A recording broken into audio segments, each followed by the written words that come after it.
Video ini diperuntukkan hanya untuk yang berakal sehat saja. Yang akalnya kurang sehat, di skip dulu ya. Jadi hasil dari godaan iblis itu mampu menggoda dirimu. Kemudian dirimu merasakan pedihnya rasa di dalam hidupmu. Itu sama dengan kamu ini masuk neraka. Nah, iblis ada di dalam dirimu. Oh, secara otomatis juga iblis itu ada di dalam nerakamu. Nah, itu.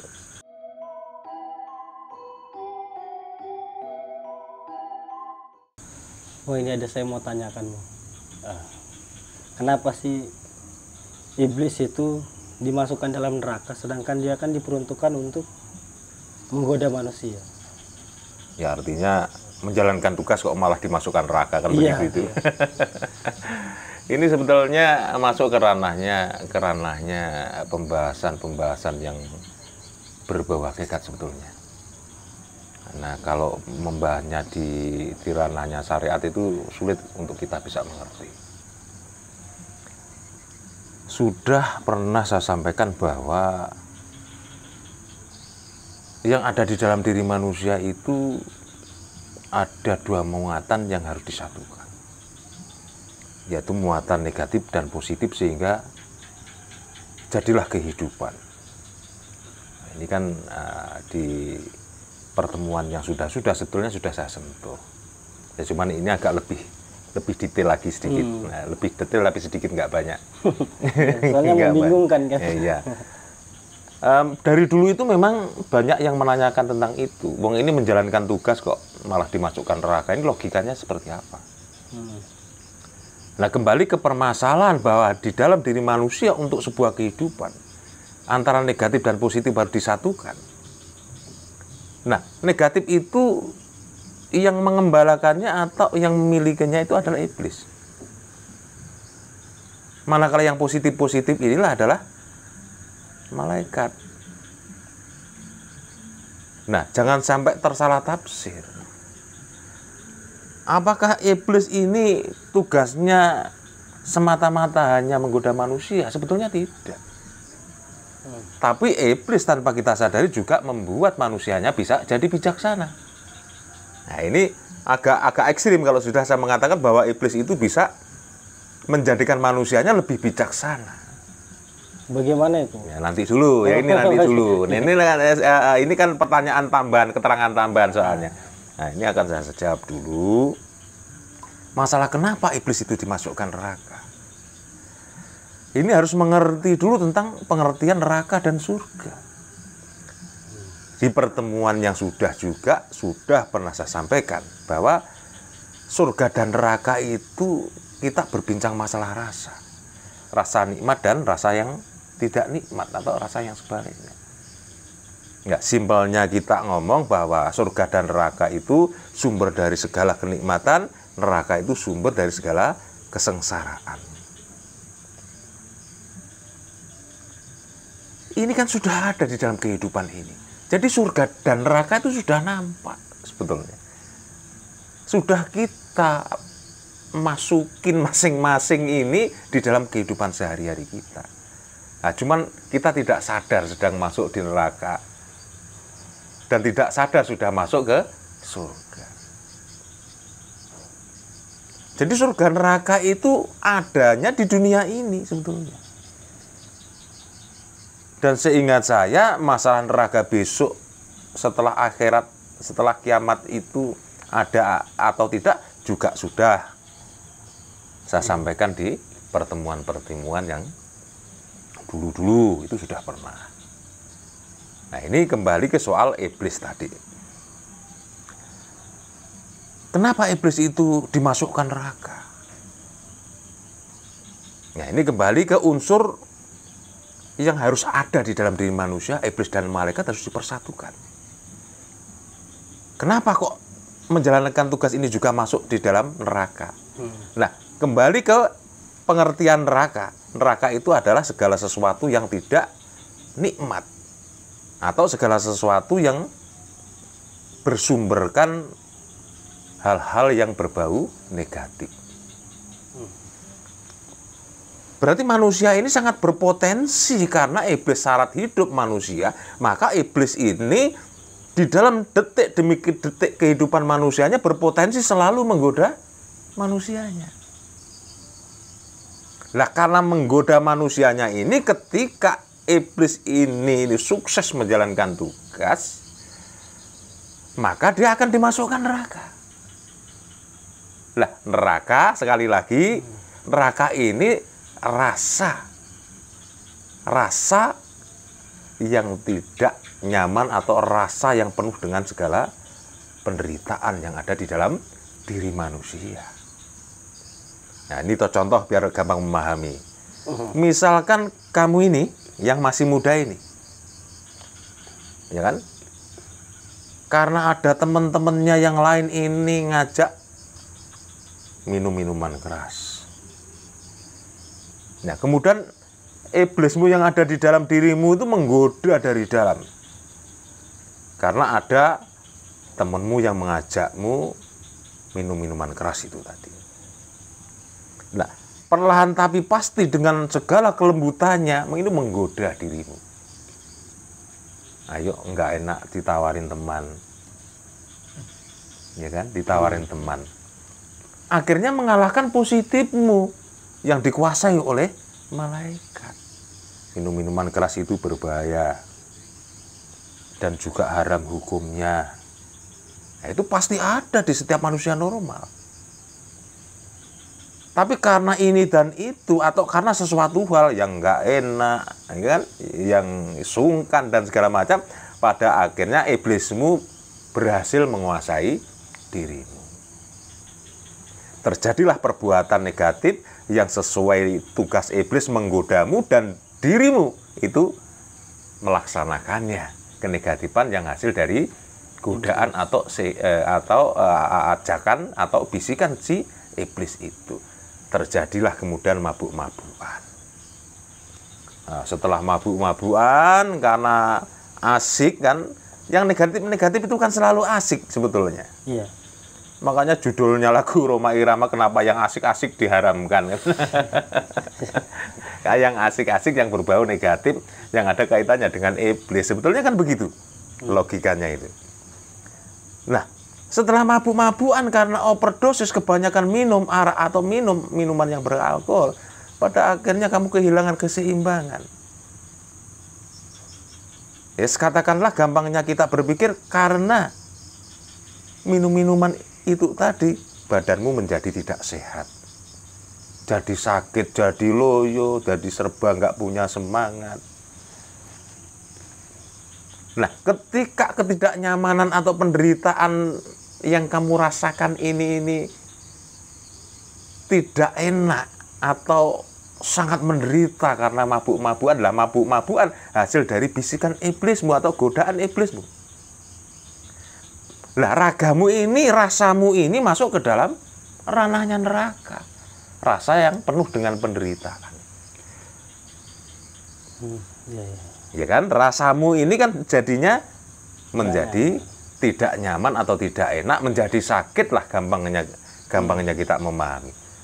Badanmu menjadi sakit, sedangkan negatifnya iblis ada di dalam dirimu. Badanmu, rasamu sedang merasakan pedihnya neraka, padahal iblis ada di dalam dirimu. Nah, ini loh maksudnya iblis dimasukkan ke dalam neraka.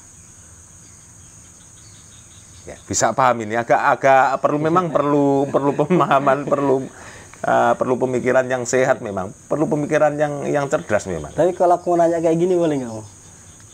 Iblis ini kan menggoda manusia.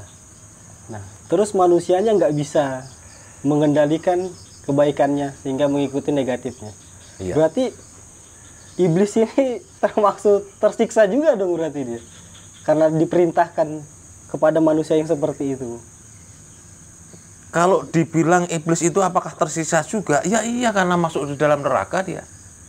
Tapi ya, mau bagaimana lagi? Memang tugasnya seperti itu. Berarti nggak salah iblisnya. Ya, iblis sekali lagi tidak ada istilah iblis itu menjalankan tugas salah, itu tidak ada.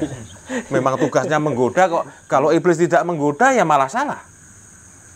Kalau iblis nggak dimasukkan neraka karena menjalankan tugas ya salah jadinya. Nah, inilah nyentriknya di dalam pemahaman hakikat agama. Jadi hasil dari godaan iblis itu mampu menggoda dirimu, kemudian dirimu merasakan pedihnya rasa di dalam hidupmu, itu sama dengan kamu ini masuk neraka. Nah, iblis ada di dalam dirimu, oh secara otomatis juga iblis itu ada di dalam nerakamu. Nah, itu. Ya, gitu loh maksudnya, itu seperti itu. Nah, kemudian saya tambahin bahwa iblis itu tidak serta-merta hanya menggoda atau hanya bertugas untuk mencelakakan manusia. Tidak. Tapi iblis ada kalanya berguna juga. Satu yang jelas untuk berlangsungnya kehidupan kita ini. Tanpa ada negatif, tanpa ada iblis, manusia juga akan hidup. Nah, kemudian negatifnya iblis bisa membuat manusianya lebih bijaksana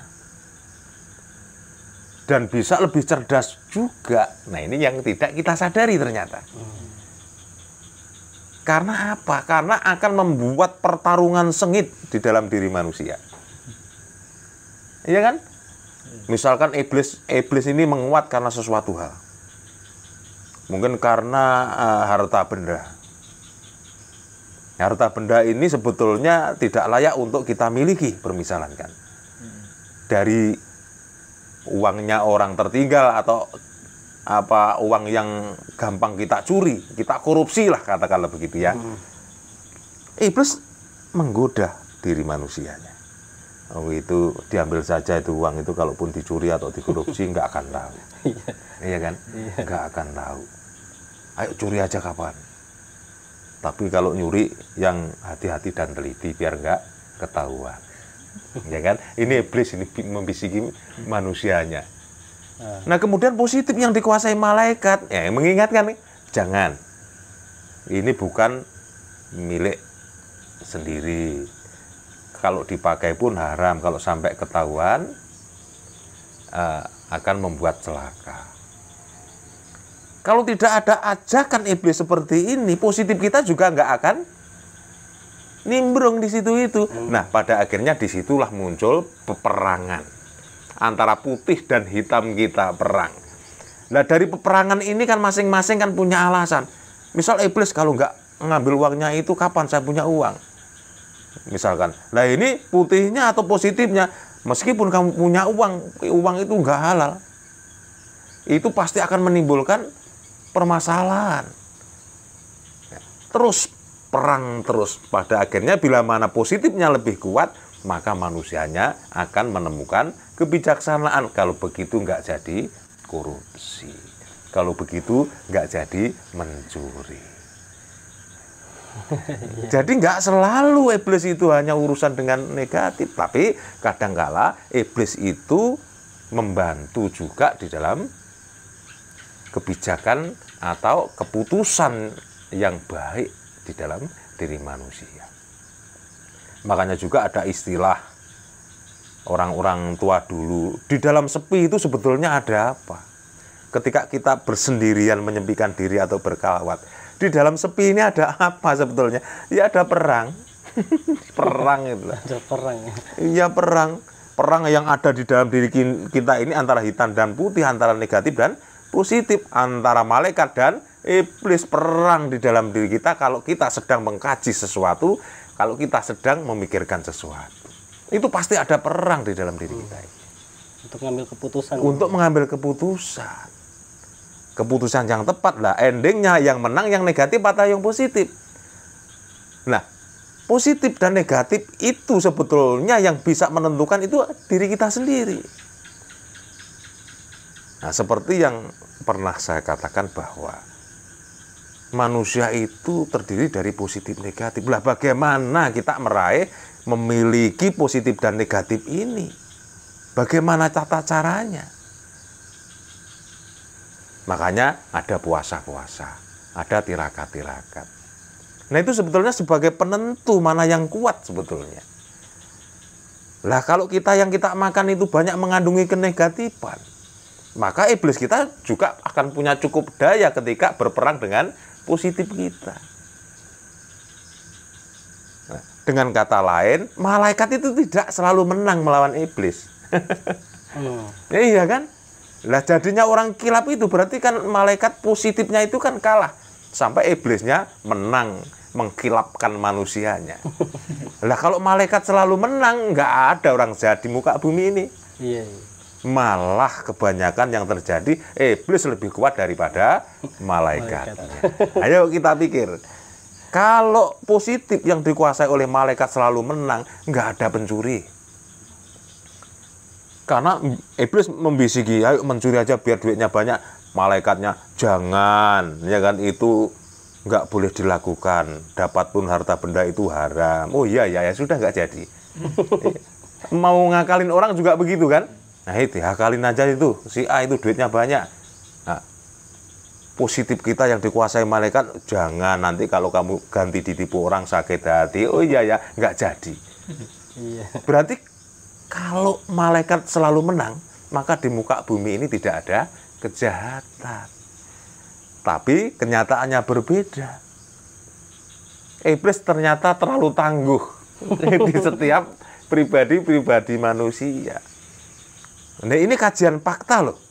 Iya. Masuk akal juga soalnya. Nah, berarti kan sudah terjawab kenapa iblis menjalankan tugas masuk neraka. Ketidaknyamanan itu tadi dirasa oleh diri kita, jasad kita. Nah, sedangkan iblis ada di dalamnya. Makanya secara otomatis iblis masuk neraka.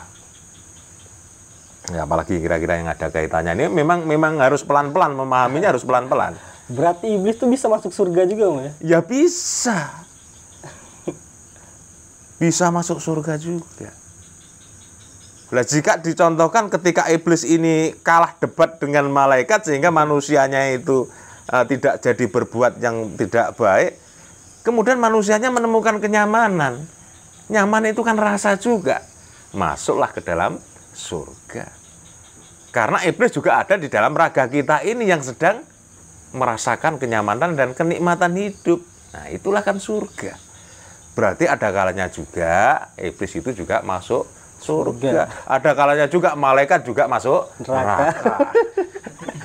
Ini dalam konteks secara pribadi manusia. Makanya yang sebenarnya kalau melebar tentang apa yang ada di dalam diri manusia ini sebetulnya kan ada juga di alam semesta. Apa saja yang ada di alam semesta ini ada di dalam diri manusia. Artinya apakah iblis di luar manusianya ada? Ada. Apakah malaikatnya di luar diri manusia ada? Ada. Nah ini tadi kan berbincang tentang iblis dan malaikat yang ada kaitannya surga yang sudah kita dapatkan di kehidupan ini. Jangan sampai salah menafsirkannya. Gitu. Tapi saya mau nanya nih, itu kan yang di dalam diri kita. Iya. Nah sedangkan yang di luar diri kita ini iblis nih, posisinya bagaimana itu? Ya, iblis selalu berdampingan dengan malaikat juga. Berdampingan juga. Iblis dan positif negatif itu harus berdampingan. Kalau antara iblis dan malaikat tidak didampingkan, positif negatif tidak didampingkan, ini enggak ada alam semesta. Karena itu syarat juga harus ada di alam semesta ini. Jangan salah memahami. Oh makanya terciptanya patung Adam tuh, Mas ya? Ya, termasuk seperti itu. Adanya Adam ya harus ada iblis dan malaikat sudah. Komplit, malaikat tok nggak jadi Adam, iblis tok juga nggak jadi Adam, tetap jadi iblis. Iya. Tetap makhluk ciptaan Allah yang menguasai kenegatifan ini ya iblis, yang menguasai kepositifan malaikat, tapi dalam konteks pembahasannya yang di luar manusia. Yang jelas adalah istilah kerennya bahwa manusia ini adalah mikrokosmosnya dari makrokosmosnya alam semesta ini. Nah, kan di pembahasan yang sudah-sudah kan pernah saya singgung tentang ini. Awang nyatanya untuk membuktikan teori ini, ya kan? Yang kita dudukin ini bawahnya tanah kok. Tanah ada tidak di dalam diri kita? Ada. Ada. Ketika nanti kita meninggal dunia, asal yang dari tanah kembali ke tanah katanya. Yang dari air kembali ke air. yang dari udara kembali ke udara. Semua kembali ke asalnya masing-masing. Makanya mayat itu perlu ditanam atau dikuburkan. Karena apa? Karena biar cepat prosesnya kembali ke unsurnya masing-masing. Nah, apalagi yang mau ditanyakan ini, yang ada kaitannya dengan iblis, malaikat, terus fungsi iblis ada multifungsi kan itu tadi sebetulnya kan. Ya jangan dikira iblis itu nggak berfungsi di dalam kehidupan manusia. Aku kira cuma ditakdirkan untuk masuk neraka aja. Tidak. Malah takdir yang tidak kita sadari bahwa takdirnya iblis itu memang untuk sebuah kehidupan. Bahkan alam semesta ini tanpa iblis ya nggak akan ada jadi alam semesta yang seperti ini. Nggak ada, manusia juga seperti itu. Berarti iblis ini memang nggak salah, karena sudah tugasnya. Iya, nggak ada salahnya. Tapi meskipun nggak salah ya dimasukkan neraka juga. Iya. Itu yang repot. Karena konsepnya adalah yang masuk ke dalam ranahnya hidup manusia. Ada kaitannya dengan surga neraka yang sudah ada di kehidupan ini. Ya, mudah-mudahan apa yang saya jelaskan ini tadi bisa dipahami dan bermanfaat. Setidaknya bermanfaat semua yang hadir di sini. Syukur bisa bermanfaat juga untuk orang lain yang melihat dan mendengarkan obrolan kita ini. Sedikit pun saya secara pribadi tidak ada niat yang tidak baik. Niatnya ngaji bareng, sinau bareng. Kalau ada sesuatu yang salah, mungkin kesalahan saya secara pribadi. Saya tidak mewakili agama apapun, ini sekedar omong-omong, sekedar bertukar pendapat. Ya, mudah-mudahan bermanfaat untuk kehidupan kita selanjutnya dan untuk urusan kita dengan dunia dan akhirat. Amin.